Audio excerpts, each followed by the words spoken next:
Hello guys, hello guys, hello guys. Dito naman kami sa kabukiran guys. Diba? Kita naman yung ilog. Ayan guys, papunta na kami dito sa bukid kasi nga mangunguha naman tayo ng kamote. Kasi iaarado na yung kamote. Eh sayang naman yung mga laman-laman pa yun. Pwede yun sa baboy, ilaga, pagpakain sa baboy. Pwede rin naman sa tao. Ayan. Punta ulit kami dito para mamulot kami ng kamote. Habang inaararo. Pulutin namin yung mga nabubungkal na laman ng kamote. Ganda dito guys. Green na green. Ang paligid.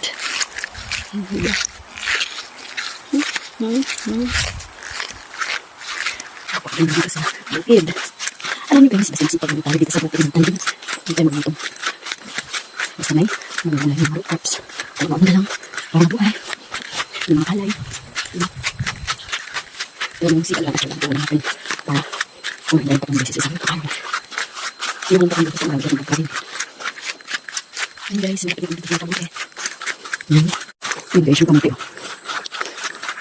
Ano yung mga kasama namin na sila. Si mama naman yung mga alaga kung makukulit.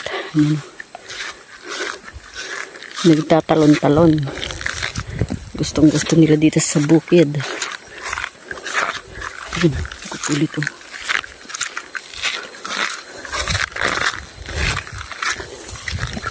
Si Unga.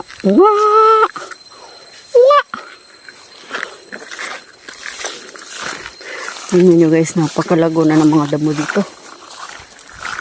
Ayun guys, oh, nag-aarado na.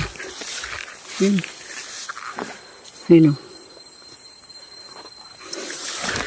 Malayo pa kasi ako dun sa nag-aarado. Aararo.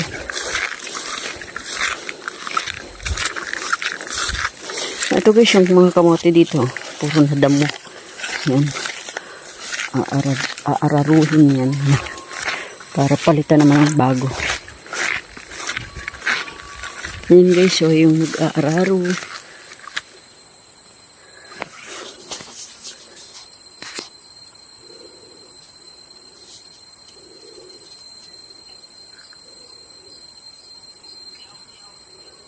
Yan. Yung may kalabaw. Yan, inaararo na. Yan.